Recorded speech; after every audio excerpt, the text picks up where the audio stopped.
हाँ जी बेटा जी, क्या हाल है जी आपका। तो आज बेटा जी शुरू करने जा रहे हैं CA final new course strategic financial management SFM जिसे हम लोग कहते हैं, उसका आरटीपी।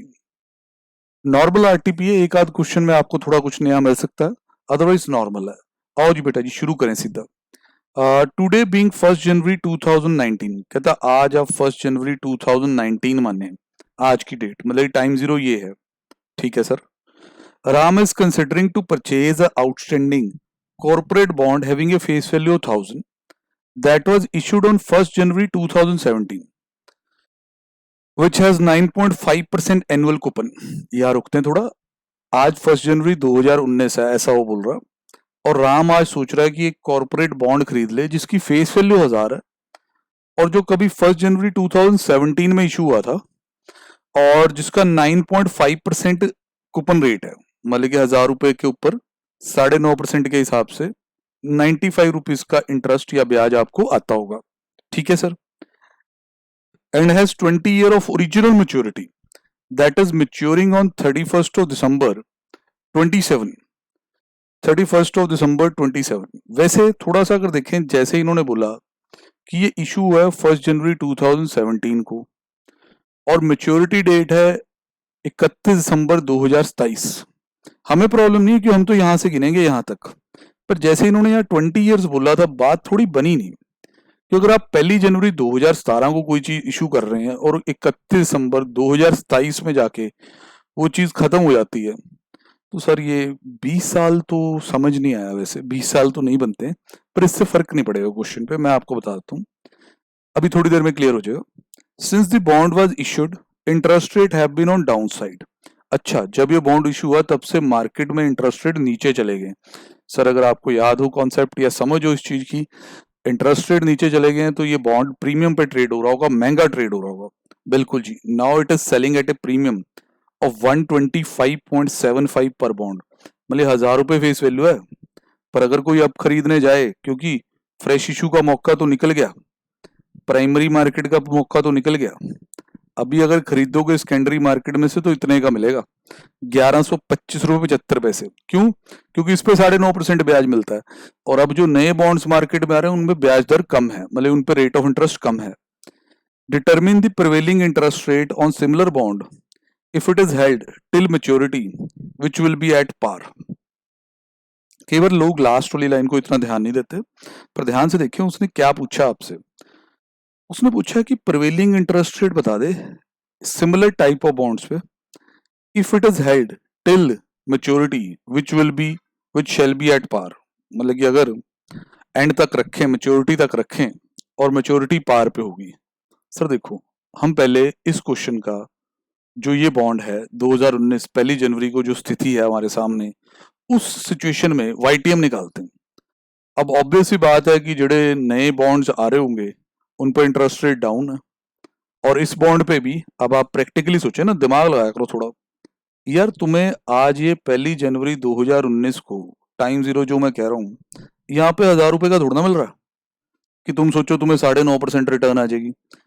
तो पुराना जिसने किसी ने खरीदा वो फायदे में, आप तो इतना प्राइस पे करोगे।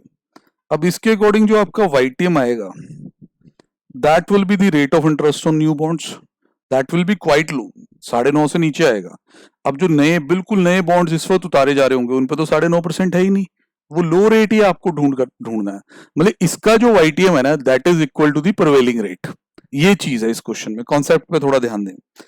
अब सर 1 जनवरी 2019 से लेके हम इसकी मेच्योरिटी डेट पे ध्यान देंगे, वो 20 साल वाली बात पे बार बार ध्यान नहीं देंगे क्योंकि वो हमें डिस्टर्ब कर सकती है। 31 दिसंबर 2027 है यहाँ, तो यहाँ तक आपको जाना है इसमें।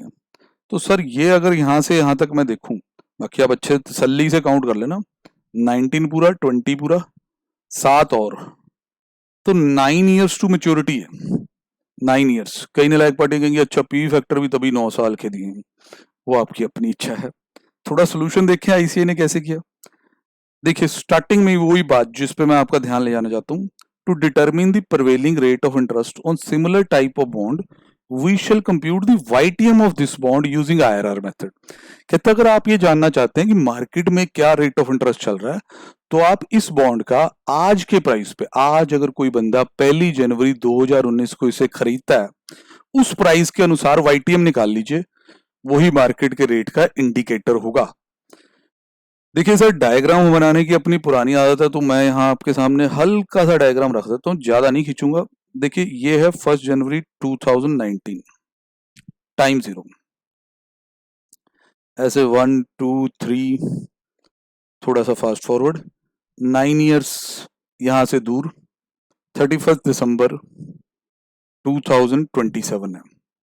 अब अगर कोई बंदा इसको यहाँ पे खरीद रहा है तो उसका आउटफ्लो ये होगा। मैं प्राइस पे दोबारा आपका ध्यान ले जाऊंगा। देखिए 1000 रुपए इसकी फेस वैल्यू है, now it is selling at a premium this much, तो आपको ये 1000 रुपए पे नहीं मिल रहा, 1125.25 पे मिल रहा। इतना आउटफ्लो आप लगाओगे, बदले में आपको इंटरेस्ट आएगा। सर इसकी फेस वैल्यू 1000 है, 9.5 का कूपन है, कंपनी आपको 95 रुपीज का इंटरेस्ट देगी 9 बार, बीच में एक गैप्स है, देन वो आपको रिडम्पशन के 1000 रुपए देगी। ठीक है, तो at this price when you buy और बदले में ये सब मिलेगा, तो you will not be getting 9.5%, क्योंकि आपका परचेज हाई साइड पे है। बस यही बात है ना सर। बॉन्ड बहुत जल्दी बॉन्ड यील्ड मार्केट सिचुएशन की तरह हो जाती है। मतलब अब कोई बंदा अगर आता है और सोचता है कि यार ये खरीद लो, इस पे 9.5% है, पर बेटा पहले पैसे भी तो ज्यादा देने पड़ेंगे और बाद में वो पैसे वापस भी नहीं आएंगे। तो जो आज की डेट में इसमें रिटर्न आ रही है ना, that will be the indicator of prevailing market rate. ये है सम, मतलब get the YTM of this bond, उससे इंडिकेशन मिल जाएगा कि मार्केट में रेट ऑफ इंटरेस्ट क्या चल रहा है। ठीक है सर। वैसे तो प्रैक्टिकल लाइफ में भी ऐसा बहुत बार एक्सपीरियंस होता है, लेक्चर्स में हम सुनते रहते हैं। RTP के टाइम में इतना नहीं बोलूंगा, खैर फिर भी काफी बोल रहा हूँ।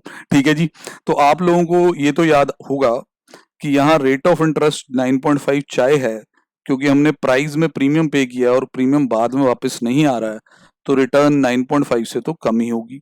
बिल्कुल सर। हाँ, अगर आपने इसे 1000 रुपए पे ही खरीदा होता और 1000 ही आपके वापस आते, चाहे एक्सेल फाइव YTM निकाल लो, जेडे मर्जी साइंटिफिक कैलकुलेटर, फाइनेंशियल कैलकुलेटर, जो मर्जी यूज करो, 9.5 ही आता। बट यहाँ प्राइस ज्यादा दिया है, तो 9.5 से कम है। अब इंस्टीट्यूट ने हिंट दे दिया बच्चे को कि बेटा 6 और 8 में ही खेलियो, इंटरपोलेट कर लियो। अब बनाया कैसे ICI ने, वो भी देख लो। सर इन्होंने ये जो टेबल बनाया है हम उसको देख लेते हैं आराम से ना, क्योंकि ये इतनी कैलकुलेशन है यार, क्या ये तो आपको पता ही है कि ये सारे की तो एन्युटी हो सकती थी, इवन ये इंक्लूड कर सकते थे। तो 6% पे एक इंटरेस्ट सॉल्व हो जाता, 1000 अलग सॉल्व हो जाते। चलो अगले ने साथ में ही रखा। तो अब इस पे इसकी जो वैल्यू आई होगी, क्योंकि ये भी माइनस कर लेते हैं ना, वैल्यू ज्यादा आ रही होगी प्राइस से इतनी, फिर जब यहाँ गए तो वैल्यू कम आ रही है, it means the return is greater than 6 and lesser than 8। अब वो अगले जो स्टेप्स हैं वो अपने स्टाइल में ही करेंगे, ठीक है ना, क्योंकि आपको डिस्काउंट करके वैल्यू इसके बराबर लानी है। तो जब आप इंटरपोलेशन वगैरह करेंगे, ये यहाँ NPV निकालने लग जाते हैं। हमारा जो स्टाइल होता है ना, मैं आपको बता देता हूँ, 112.37, 1125.75, इंस्टीट्यूट का जो, हम इसे यही रहने देते होते हैं, दूसरे वाले में भी कर देते हैं बात, 1125, 1125.75 माइनस 32.36, ये इतना। फिर हमने ये कहना था कि भाई हमें तो ये PV चाहिए, अब इन दोनों में इंटरपोलेट कर लो, वो चलो जैसे भी है वो हम मैनेज कर सकते हैं। इंटरपोलेशन फॉर्मूला लगा के यहाँ आ जाएंगे, लो रेट और हाई रेट में इंटरपोलेट करके, क्योंकि हम कहेंगे देखिए जी लो रेट पे वैल्यू 6% है, लो रेट पे वैल्यू ये रेट 6% है, और हमें वैल्यू ये चाहिए, हमें चाहिए 1125.75, जबकि वैल्यू आ कितनी रही है, 1123 इतनी, समझे कि नहीं। तो हम क्या कहेंगे कि भाई हमें वैल्यू इतनी गिरानी है। मैं थोड़ा सा ना आपको समझाने लग गया हूँ ताकि आपको क्लैरिटी हो जाए। 6% पे वैल्यू ये आ रही है भाई, दोबारा सुनो मेरे साथ, आपको वैल्यू कितनी चाहिए सर, मैं हाईलाइट कर दूं सर, ये वैल्यू चाहिए। ये वैल्यू क्यों चाहिए sir, this is the outflow जो हमारा यहाँ हुआ था, ठीक है ना। तो अब हम क्या करेंगे सर, 6% को बेस ले चुके हैं वहां पे, अब हम कहेंगे कि सर ये रेट बढ़ेगा तो वैल्यू कम होगी, ठीक है जी। तो हम इन दोनों में डिफरेंस देखेंगे, इन दोनों रेट्स की वैल्यू का डिफरेंस देखेंगे। Sir 1238.12 minus 1093.39। अच्छा, इसका मतलब ये हो रहा है कि अगर आपको वैल्यू को 144.73 कम करना है तो उसके लिए रेट आपको 2% बढ़ाना पड़ेगा, ठीक है सर। अगर वैल्यू 1 रुपये कम करनी है तो रेट बेटा जी इतना बढ़ा लेना, सर वैल्यू कम कितनी करनी है? सर इसको इसको ये बनाना है। इन दोनों में डिफरेंस कितना है? ऐसे तो डिफरेंस इतना है, पर आपकी सेटिस्फेक्शन के लिए 1238.12 में से मैं अपनी टारगेट वैल्यू, रिक्वायर्ड वैल्यू जिसे हम लोग कहते हैं, माइनस करता हूं, तो मुझे 112.37 कम करना है। सर देखो 2% से कम आएगा, ठीक है ना जी? तो multiply this by 2 divide by 144.73। Sir ये आया 1.5528। तो हम अगर आंसर करते तो हमारा स्टाइल तकरीबन ये होता। जो बच्चे भाई जैसे करते हैं वैसे रखें, तो आपका YTM आ गया। अब ध्यान ये रखना कि जो एग्जाम में सवाल आता है इस पे न्यू पॉइंट सिर्फ इतना सा कि उसने प्रिवेलिंग रेट पूछ लिया आपसे। अब YTM is the indicative of prevailing rate, मतलब प्रिवेलिंग रेट जो बॉन्ड्स पे होगा वो YTM के बराबर होगा। Thus the prevailing interest rate on similar type of bond shall be approximately 7.55%। बिल्कुल सही सर। तो पहला क्वेश्चन ठीक है, जरा भी मुश्किल नहीं है, पर जो उसमें पूछा गया वैसे आंसर करना बहुत जरूरी है। If you simply write the YTM तो बात नहीं बनेगी। ठीक है सर, अगला क्वेश्चन देखते हैं। हाँ जी सर, अगला क्वेश्चन सर फिर यही बॉन्ड वैल्यूएशन के आसपास ही घूमने वाली चीज है। बहुत ही फ्लैट क्वेश्चन है, सारा जो आपको फॉर्मूलेज आते हैं तो हो जाएगा। Following data is available for NNCTC bond, face value 1000, coupon 7.5, maturity 8, redemption value 1000, 8% YTM। अच्छा, 7.5% कूपन है, ब्याज दर इतनी है, पर रिटर्न आपको एंड तक रखने पे 8 आ जाएगी। ऑब्वियस सी बात है बाबू, इशारा है कि प्राइस नीचे आ चुका, प्राइस कम आएगा 1000 से। देखो अगर तो YTM यहाँ 7.5 ही होता तो प्राइस 1000 के बराबर ही रहता। YTM आपको कम मिल रहा होता, 7.5 से भी कम मिल रहा होता, तो हम मान लेते कि हमने प्रीमियम दिया जैसे पिछले में दिया। तो ये क्या पूछता, कहता बेटा पहले तो करंट मार्केट प्राइस निकाल दे, ड्यूरेशन निकाल दे, वॉलेटिलिटी निकाल दे। वॉलेटिलिटी की क्लास में तो हम डेरिवेशन तक करते हैं डिफरेंशियल कैलकुलस ये वो बहुत कुछ यूज करते हैं उसमें, वो सब नहीं अब होगा सर, क्योंकि उसमें फिर वीडियो बहुत लंबा जाएगा, बच्चे पक जाएंगे। करंट मार्केट प्राइस सीधा। अब ये थोड़ा सा आपको इन्फॉर्मेशन दे दूं, 1000 रुपए फेस वैल्यू, 7.5% कूपन, 8 साल। तो जो भी बंदा इसे अभी 8 साल रखने वाला उसे 75 का तो ये इंटरेस्ट दे देगा, ठीक है। एंड में रिडम्पशन के साथ 75, 8% पे इसकी हुई डिस्काउंटिंग, ये आ गया द करंट मार्केट प्राइस। बहुत ज्यादा आसान सर। अब इंस्टीट्यूट देखो क्या करा, कह रहा बेटा इसको ना ऑल्टरनेटिवली ऐसे भी निकाल सकते हैं। कोई बच्चा सोच रहा होगा कि इंस्टीट्यूट शायद कहेगा PVFA यूज करो। यार तुमने तो PVFA ही करना है 75 का। नहीं बेटा, इंस्टीट्यूट इंटर वाली बात कर रहा है, कॉस्ट ऑफ कैपिटल में जो तुम एक फॉर्मूला लगाते थे वो लगा रहा है। वो एक तुम कॉस्ट ऑफ कैपिटल निकालने के लिए शॉर्टकट मेथड लगाते थे ना, आई, याद होगा आपको, RV minus NP divide by N, नीचे आप करते थे half of RV plus NP, इधर से आपकी कॉस्ट आती थी। ये हरकत कर दिया आज ICAI ने, कह रहा बेटा ऐसे भी कर सकते हैं। आई में पुट कर दिया 75, ठीक है सर, हाँ जी सर, 7,500 पे इतना ही होता। देन उसमें ये आपकी 1000 रुपये RV, NP मतलब प्राइस निकालना है।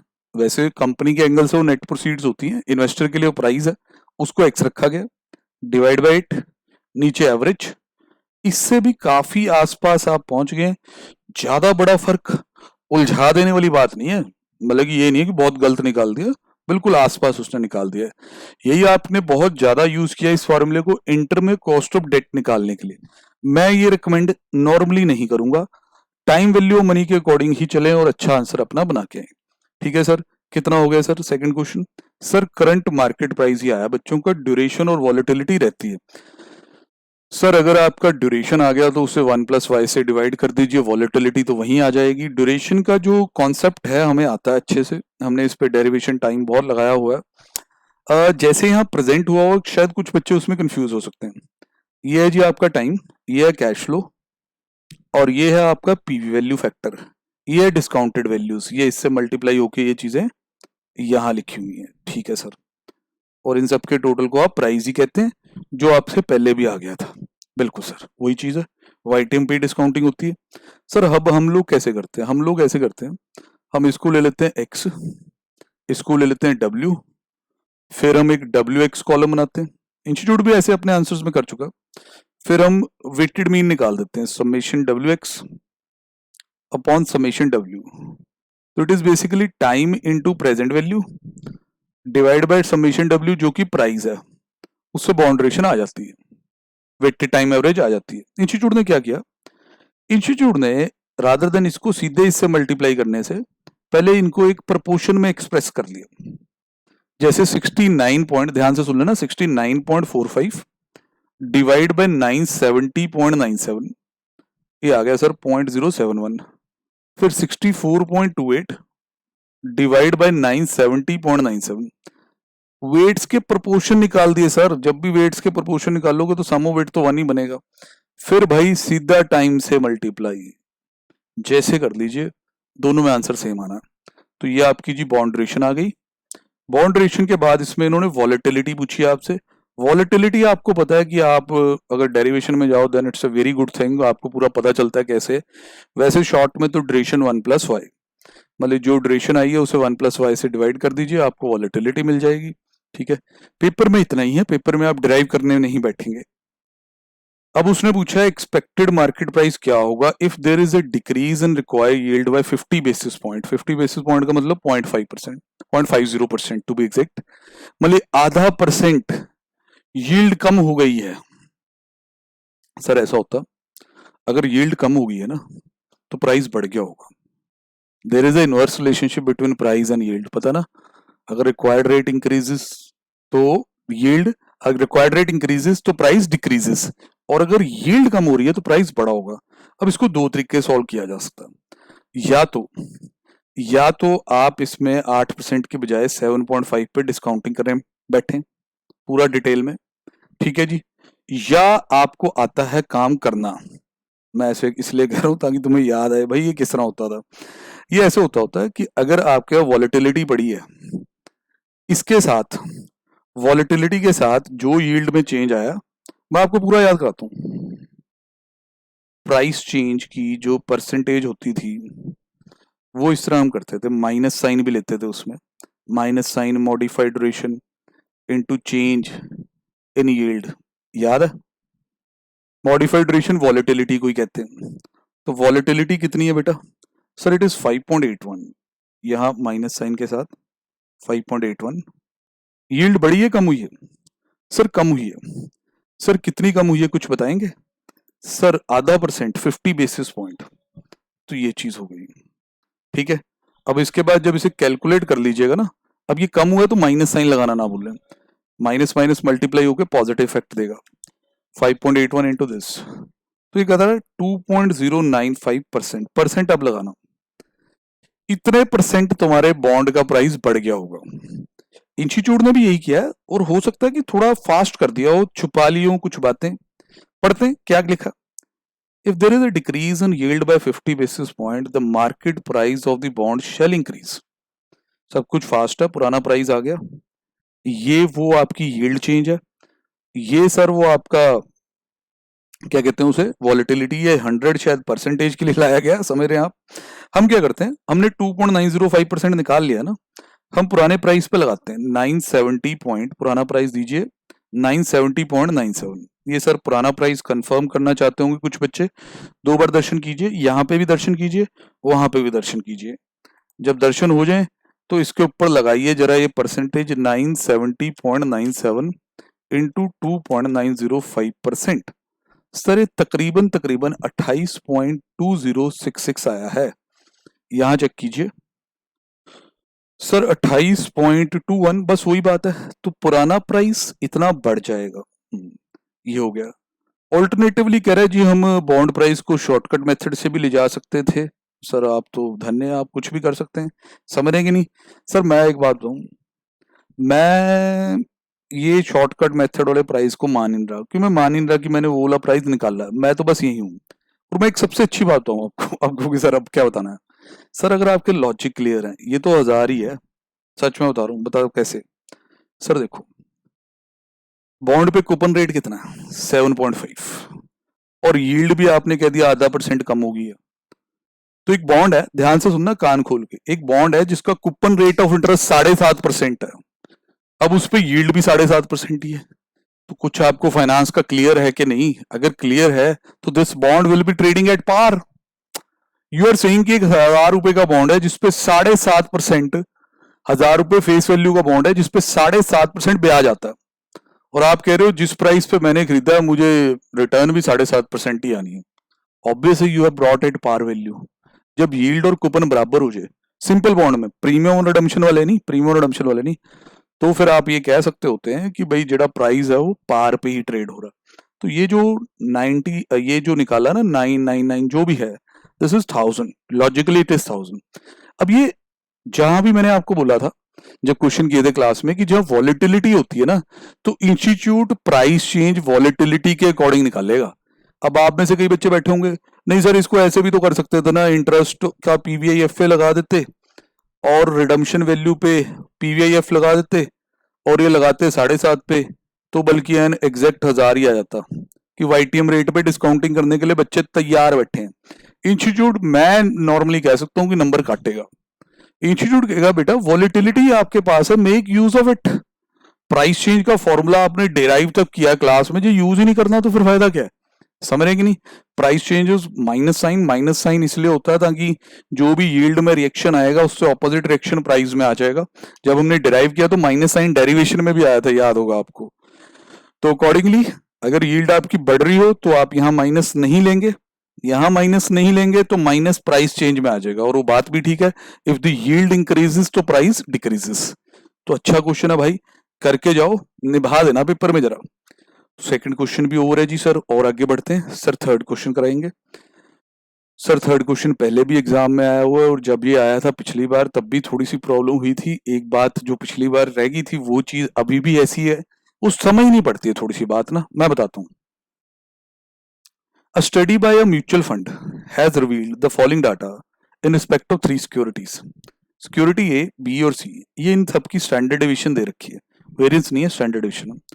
कोरिलेशन विद इंडेक्स, इन सब का मार्केट के साथ कोरिलेशन दे रखा, A with market, B with market, C with market. ठीक सर, बिल्कुल सही सर। उसके बाद स्टैंडर्ड डिवीजन ऑफ मार्केट दिया हुआ है 15%।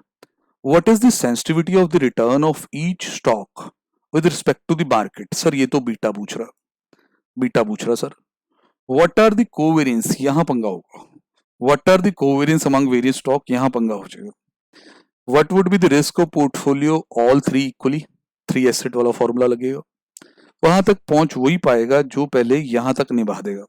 तो सर जो पहला पार्ट है, what is the sensitivity of each stock, sir ये तो हो जाएगा। हाँ सर ये तो बेकार है, बीटा तो हर बच्चे को आता होता। अब जैसे आपने जो इनका ओरिजिनल नाम है, मैं क्या वैसे ही चलूं, आपको बीटा निकालना है सिक्योरिटी ए का, तो स्टैंडर्डेशन ऑफ सिक्योरिटी ए ले लो, फिर स्टैंडर्डेशन ऑफ द मार्केट ले लो, multiply by correlation between A and market. यही फॉर्मूला होता है बीटा का जो सबसे ज्यादा चलता है। बड़ी सीरीज का डाटा हो तो हम उसको पूरा सॉल्व भी करते हैं। सर ये यहाँ 20 है, 20 बिल्कुल जी। स्टैंडर्डेशन ऑफ मार्केट बताओ कितनी है। सर स्टैंडर्डेशन जो मार्केट में चल रही है वो 15 है, 20 डिवाइड बाय 15। सर कोरिलेशन बता दीजिए, कोरिलेशन बता दीजिए। सर कोरिलेशन इज 0.6, तो 20 इंटू 0.6 कितना हो जाएगा, 0.8 हो जाएगा। सर चेक कर लो, मैं क्या एक कर दूं, बाकी तो आईसीआई ने कर ही रखे होंगे। लो जी सर, पहले वाले का बीटा 0.8 है, अगले वाले में आपको ध्यान ये रखना होगा कि सर देखो मार्केट तो अपने ही रहेगी, उसका अपना स्टैंडर्ड डिवीजन होगा, उसका अपना कोरिलेशन होगा, तो उस हिसाब से आप इन सब के बीटा बड़े आराम से निकाल सकते हैं। Sensitivity of each stock with market is given by it's beta and that thing is very easily done, very easily. ठीक है सर। सर अब फंसता पार्ट तो इसका, इंस्टीट्यूट तो सीधा फॉर्मूला लिख देता, बच्चे को और थोड़ा घुमाने के लिए कोवेरियंस मैट्रिक्स बना देते हैं चक के, कि तू बेटा समझ ही नहीं पाएगा, इसकी मैट्रिक्स की सच में कोई जरूरत नहीं थी। चलो बना दी, कोई बात नहीं, आगे अगला जो कैलकुलेशंस है उनमें काम आ जाएगी। मैं यहाँ पढ़ूंगा कि इन्होंने पूछा क्या है, आपके सामने रखूंगा। इन्होंने लिखा है कि कोवेरियंस निकाल दूं। सर कोवेरियंस में अगर डिटेल में जाएं कि कोवेरियंस कैसे आता होता, सर जब तो डाटा पूरा खुल के दिया हो, दोनों सीरीज दे रखी हूं, तो ऐसे आता है x minus mean of x, y minus mean of y। ठीक है, ये प्रॉपर जिस तरह मैं स्टैट्स में जा रहा हूं, अपॉन n, ऐसे ये होता है covariance between x and y। जब पूरा जैसे 5 सीरीज इसकी x की, 5 y की दे रखा, डाटा दे रखा, पूरा रिटर्न्स दे रखे हैं ऐसे। फिर सर ऐसा होता है कि ये फॉर्मूला कोरिलेशन के आसपास भी हमें ले जाता है कि अगर कोरिलेशन निकालनी हो तो आप लोग ये काम करते हैं, ठीक है ना। अब ये कोरिलेशन लिख रहा हूँ तो इससे बंदे को ध्यान आता है कि अच्छा सर कोवेरियंस का कोरिलेशन के साथ भी एक फॉर्मूला बनता है, सर बना देते हैं। सर देखिए, इतने हिस्से को इतने हिस्से को आप कोवेरियंस लिख सकते हैं। क्योंकि क्वेश्चन थोड़ा कंट्रोवर्शियल है तो मैं एकदम से इसको ऐसे खत्म नहीं करना चाहता, फिर आपको कि यार फायदा क्या हुआ, सर ने पॉइंट तो डिस्कस कराया ही नहीं, ये चीज हो गई। तो बंदे के दिमाग में आता है कि यार यहां से मैं अगर कोवेरियंस निकालना हो, कभी कोवेरियंस निकालना पड़ जाए तो मैं ऐसे कर सकता हूँ, ठीक है। अब इन दोनों में क्या चाहिए होगी तुम्हें, कोरिलेशन, ठीक है। अब पढ़ो जरा क्वेश्चन को दोबारा, तुम्हारी रिवीजन करा दी मैंने। अब वहां देखो डाटा है ऐसा।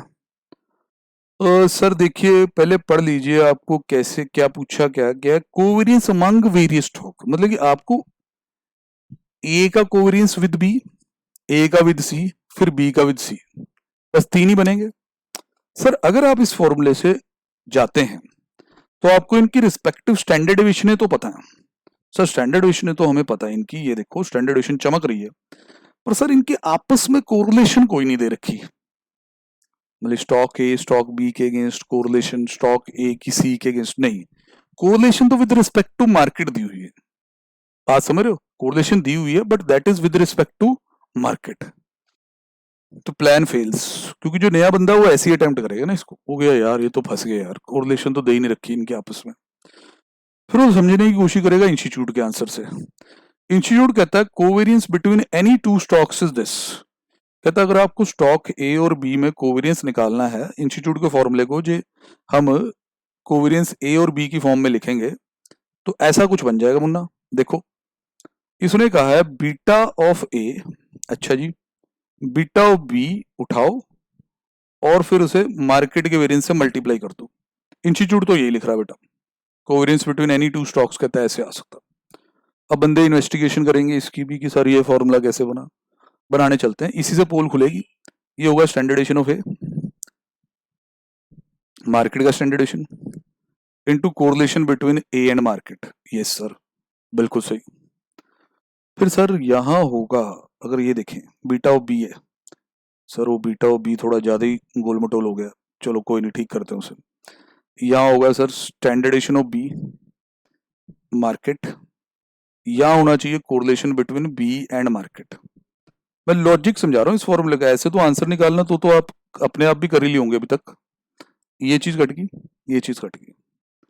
अब सर ध्यान से देखो हुआ क्या, आपके पास बचा standard deviation of A, R A M, standard deviation of this, फिर आर बी एम। तो बहुत अजीब सा कुछ बच गया सर, देख रहे हो कि नहीं। तो ये आपके पास सिचुएशन बची है। अब ओरिजिनली जो हम चाहते थे प्लान पे आओ, हम ये चाहते थे कि कोवेरियंस ऐसे आएगा, मैं क्या इसको भी ए और बी के टर्म में लिख दूं, बच्चा कोई कंफ्यूज ना हो कि this will be standard deviation of A standard deviation of B, और कोरिलेशन ही मिल जाएगी ए और बी में। सर इस फॉर्मूले ने यहां तक तो आपका साथ दिया, यहां तक तो, फिर दिल तोड़ दिया, फिर दिल तोड़ दिया कि कोरिलेशन आई तो सही इस फॉर्मूले में जो इंस्टीट्यूट ने लगाया है, पर वो ए की अगेंस्ट एम आई और बी की अगेंस्ट एम आई, और आपको चाहिए थी बिटवीन ए एंड बी। मतलब जो आप स्टार्ट वालों से पूछे ना तो वो कहेगा यार ऐसे निकाल लो ना कोवेरियंस, पर जब मार्केट वालों से पूछो वो कुछ और सोचते हैं। वो कहते हैं देखो यार कोई दो जो स्टॉक होते हैं ना उनके आपस में इतनी कोई कोरिलेशन नहीं होती, मार्केट के अगेंस्ट ही कोरिलेशन देखी जाती है हमेशा। बाकी जब आप ट्रेडर्स देखें तो पेयर में भी ट्रेडिंग करते हैं तो वो ये बात मानते भी नहीं, हो कहते होती है क्यों नहीं होती, दो आईटी स्टॉक्स कई बार जाते हैं डायरेक्शन में सेम में, ठीक है। तो हम उस बात में नहीं डलेंगे। जो किताबें हैं आपकी जो इस फॉर्मूले को मानती हैं, क्योंकि इस पर हमने बहुत सर्च कर रखी है, वो ये कहते हैं कि भाई जो ये चीज है ना, ये देखो ए की मार्केट के अगेंस्ट बी की मार्केट के अगेंस्ट, यही इन दोनों की आपस में कोरिलेशन का सब्स्टिट्यूट है, मतलब यही चीज। वैसे correlation Karl Pearson coefficient of correlation में भी ये चीज पॉसिबल नहीं है कि अगर हम कह दें कि ये correlation A B is equal to correlation of A with M into correlation of A B with M, ऐसे मैथमेटिकली पॉसिबल नहीं है जब हम इसको एक सैंपल स्पेस लेके सॉल्व भी कर सकते हैं। बट यहाँ ये माना जाता है कि जिस तरह ए अगेंस्ट मार्केट और बी कितना मार्केट से हिलता है, तो इन दोनों के आपस की कोरिलेशन मार्केट के कारण ही है। मतलब वैसे इन दोनों में कोरिलेशन नहीं है, मार्केट के कारण है। इंस्टीट्यूट इस फॉर्मूले को ठीक ही मानता है और कई किताबों में यूज भी हुआ होगा। ठीक है, तो अगर आप बहुत इन्वेस्टिगेशन करने वाले हैं तो आपको गलती लग सकती है स्टैट्स के एंगल से, बट अगर आप मार्केट के एंगल से ठीक समझे तो कोई ज्यादा दिक्कत वाली बात नहीं है, क्योंकि हमें जो यहाँ कोवेरियंस में यूज करना है वो कोरिलेशन यूज करना है इन दोनों में। तो हमने मार्केट के कारण ये कितने उछलते हैं दोनों, उससे इनकी आपस की कोरिलेशन निकाल ली। एक एडजस्टमेंट समझो, और कोई तरीका इसमें नॉर्मली नहीं है। अगर पूरा डाटा होता तो हम शायद ऐसा ना करते। अब सर इन्होंने कोवेरियंस मैट्रिक्स बना दी है। मैं इसमें आपको बताऊं कि आपके जो आंसर्स हैं सर वो तो ये है, ये covariance between A and B है। आप चाहे चेक कर लो। अब इसमें आपको चाहिए क्या, बीटा। सर यहाँ वैसे हो जाएगा beta of 0.8, 0.8 is the beta of A, 0.8 into 1.14। ठीक है सर, 0.912 बना। अब स्क्वायर मार्केट का वेरिएंस चाहिए सर, मार्केट का ना यहाँ, एक मिनट सर, आंसर वाली फाइल में ना जाओ, यहाँ जल्दी मिलेगा। मार्केट का यहाँ स्टैंडर्ड एडिशन दिया हो 15, स्क्वायर कर लो, 225 हो गया सर। हाँ जी, 225 के हिसाब से अगर आप सॉल्व करते हैं तो 205.2 मिल जाएगा। इस जगह पे ना इसने क्या कर रखा है, जैसे आप सोच रहे होंगे सर ये हमें ये भी बता दो। सर मैट्रिक्स अप्रोच है यार, वो 3 एसेट वाले फॉर्मूले की, और कुछ नहीं है। ये क्या होगा, ये जो ए की स्टैंडर्ड एडिशन है उसका स्क्वायर लिखा हुआ यहाँ पे, ये देखो 20 है ना, उसका स्क्वायर लिखा हुआ, 20 का स्क्वायर 400 होता है। और यहाँ आप क्या कहोगे, यहाँ क्या लिखा होगा सर, यहाँ पे इसने लिखा होगा फिर beta of A, beta of B, beta of A, sorry इधर भी मैं ए बी सी कर दूं, बीटा ऑफ ए की रो है ना, और beta of C into market करके देख ले। 0.8 इंटू 0.6 इंटू 225, 108। जहां ए और ए होगा वहां पे वो उसकी स्टैंडर्डेशन का स्क्वायर लिख देगा, बाकी सब जगह पे बीटा बीटा इंटू मार्केट करता जाएगा। तो सर ये तो फिर ये रिपीट भी होगा, हाँ जी सर ये तो होगा रिपीट। अब ये बी का स्टैंडर्डेशन का स्क्वायर लिख देगा। तो इस मैट्रिक्स में अगर आपको ऐसा कुछ बनाना है तो बना लो, नहीं तो सर मेरे को तो कोवेरियंस के जड़े आंसर चाहिए उनको हम जरा कर लेते हैं हाईलाइट। सर ए और बी, ए और सी, और बी और सी, बस ये हमारे 3 कोवेरियंस के आंसर इस पार्ट में मिलने चाहिए। इंस्टीट्यूट में पहले भी ये क्वेश्चन डाला हुआ, उस वक्त इस तरह की मैट्रिक्स नहीं बनाई गई थी। ठीक है सर, कुछ ना कुछ नया करना होता है, आपको डराना भी तो है। डरोगे नहीं तो फिर उनका धंधा कैसे चलेगा। What would be the risk of portfolio consisting of all 3 stock equally. कितना अगर इसमें एक ऐजा पोर्टफोलियो बन जाए जिसमें तीनों हो तो रिस्क क्या होगा। सर 3 एसेट पोर्टफोलियो पे आ गए, तो हाँ जी भाई आ गया, अब क्या करें। 3 एसेट वाला फॉर्मूला याद है, yes sir, स्टैंडर्डेशन of 1 weight of 1 square, standard deviation of 2 weight of 2 square, standard deviation of 3 weight of 3 square. Sir इन्होंने क्या पूछा, वेरिएंस पूछा या स्टैंडर्डेशन पूछा, रिस्क ऑफ द पोर्टफोलियो। तो इंस्टीट्यूट को अगर रिस्क पूछा गया तो दोनों में भी आंसर दे देना चाहिए, कोई दिक्कत नहीं है। इंस्टीट्यूट ने वेरिएंस अप्रोच ही रखी है, चलो कोई बात नहीं। यहाँ तक फॉर्मूला लिखा, पहले फॉर्मूला कंप्लीट कर लें। इसके बाद क्या होता है सर, सर होता है 2W1 W2, फिर एक ये होता है कि ये लिखो सर, ठीक है ना, ये सारा लिखो, इसमें आर भी चाहिए होगा 1 और 2 में। एक आपको पता ही है, अभी आप मेरे साथ फॉर्मूले देख रहे थे तभी मैंने तैयारी पूरी रखी है इसमें। मैं यार हर एक बच्चा ना कुछ, ये देखो, ये सारा लिखने के बजाय आप कोवेरियंस भी लिख सकते हैं। यस सर वही चलेगा, क्योंकि अगर आप इधर आ गए ना फिर आपको इनकी आपस में कोरिलेशन फिर नहीं मिलेगी, दिक्कत में आ जाएंगे। तो पुट द कोवेरियंस, तो ये सारा लिखने के बजाय यहाँ आप कोवेरियंस 1 2 पुट कर दो। ठीक है सर, अब कितने हैं सर, 3 एसेट है तो 3 ऐसे पेयर बनते होते हैं, आपको बताइए सर, ये भी आएगा, फिर यहाँ 1 3, फिर सर 2 3, कोवेरियंस 2 3, यस सर। तो ये सारा है। अब आराम आराम से देखते हैं सर, वेट बराबर है तो 1/3 रहेगा।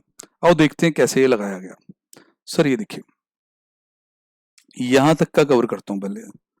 ये सर इतना कवर हो गया, इतना स्टैंडर्डेशन के स्क्वायर आ गए सभी के एसेट्स के, और वेट का square, weight is equal to 1/3। अब आप अच्छे से देखो उसको, 1/3 का स्क्वायर 1/3 का स्क्वायर 1/3 का स्क्वायर। स्टैंडर्ड डेविएशन का स्क्वायर अभी चेक करा देता हूँ सर। स्टैंडर्ड डेविएशन पहले वाले की है 20, उसका स्क्वायर 400, फिर 18 324, 12 144, बिल्कुल ठीक है सर। फिर उसके बाद यहां से शुरू हुआ जी आपका ये वाला काम, ये जो अगला पड़ाव है फॉर्मूले का, ये 2 वेट 1 वेट 2 जब होगा तो यहाँ वेट 1 भी 1/3 है, वेट 2 भी 1/3 है, तो फिर से उसका स्क्वायर हो जाएगा। फिर कोवेरियंस पुट करने हैं आपने, कोवेरियंस 1 2 पुट किया, बिल्कुल सर बिल्कुल सर। ये आ गया जी आपका टोटल रिस्क इतना। अब अगर आप इधर अंडर रूट कर लेते हो तो उससे स्टैंडर्ड डेविएशन आ जाएगी, कोई ज्यादा बड़ी बात नहीं है, ठीक है जी। तो सिचुएशन जड़ी है इस तरीके से है। देन वो पूछता है कि what is the beta of the portfolio consisting of equal investment in each stock. कहते हैं क्या है जो पोर्टफोलियो का बीटा बता दो अगर सारे स्टॉक्स में इक्वल इन्वेस्टमेंट कर रखी हो। सर बीटा तीनों के आगे थे, वेटेड एवरेज करनी है 1/3 वाली, तो बस सीधा ही 1/3 से डिवाइड कर दिया गया, तीनों को ऐड करके बीटा भी आ गया।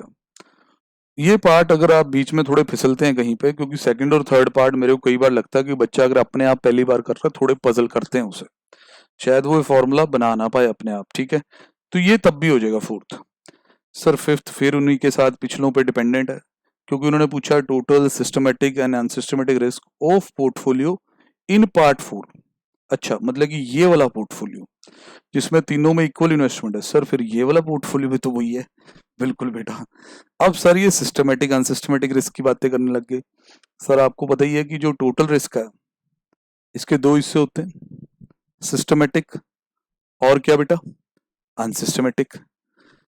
और इसमें तोड़ने के भी दो तरीके होते हैं कि टोटल रिस्क जो है वो बेसिकली स्टैंडर्ड डेविएशन है, तो एक तो वेरिएंस अप्रोच से इसे तोड़ा जा सकता है, और एक आपको पता ही है कि आप स्टैंडर्ड डेविएशन पे करते हैं पर इंस्टीट्यूट वेरिएंस अप्रोच करेगा। अब जो सिस्टमेटिक पार्ट होता है इसका, वो कैसे निकालते हैं कि आप बीटा का स्क्वायर ले लेते हैं और उसे मार्केट के वेरिएंस पे मल्टीप्लाई करते हैं ताकि मार्केट से जो रिस्क आ रहा है वो पता चले, और this is always balancing figure, तभी इसे रेजिडुअल रिस्क भी कहा जाता है, बिल्कुल सर। तो ये अब आप होता हुआ देखेंगे।